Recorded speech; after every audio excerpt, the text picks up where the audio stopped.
And despite Russia's military buildup and warning from the West of an imminent invasion, many residents of the Ukrainian capital say they're refusing to panic.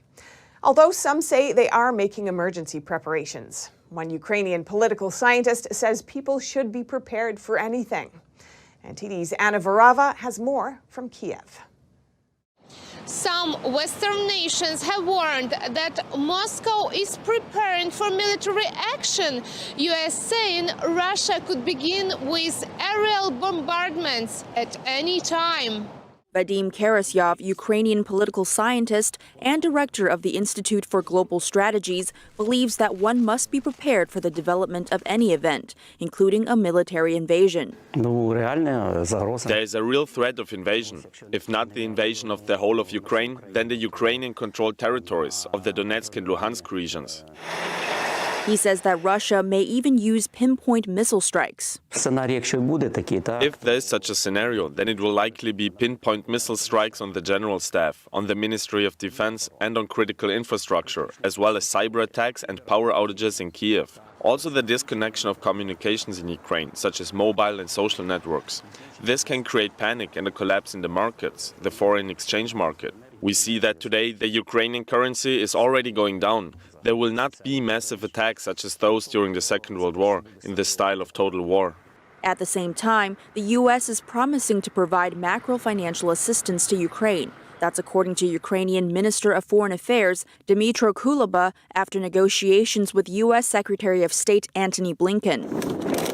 Also, finance ministers of G7 countries on Monday said they were ready to impose tough sanctions on the Russian Federation in the event of a full-scale invasion of Ukraine. Meanwhile, Ukrainians are reacting differently to the possibility of Russian aggression. I don't think about it at all. Let them figure it out on their own. It's their business. There is no need to panic. You need to remain calm. We have military members who have been standing on the border for years. I don't want to believe it, but we must be prepared for anything. You can't rule out anything, because we're dealing with a psychopath first and foremost. This is a person generally devoid of empathy. You can even see it in his facial expressions. And of course, Putin can go for anything.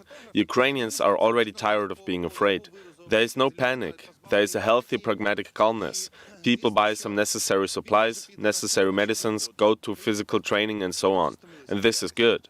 Because for the aggressor, the most important thing is to trigger panic. I don't think there will be an invasion. This is all just to make us afraid through provocation. We are laborers' people, the same Slavic brothers. What kind of war? There is enough war in this country. The invasion has already happened. Will Kiev be bombed? I think not, because they do not have such forces, or I think, intentions. I'm very worried. I'm worried about the children, but I hope that everything will be fine. We are getting ready, and just in case, we have collected an emergency kit, but we hope everything will be fine.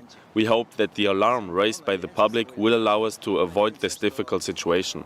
Reporting by Anna Varava, NTD News, Kiev.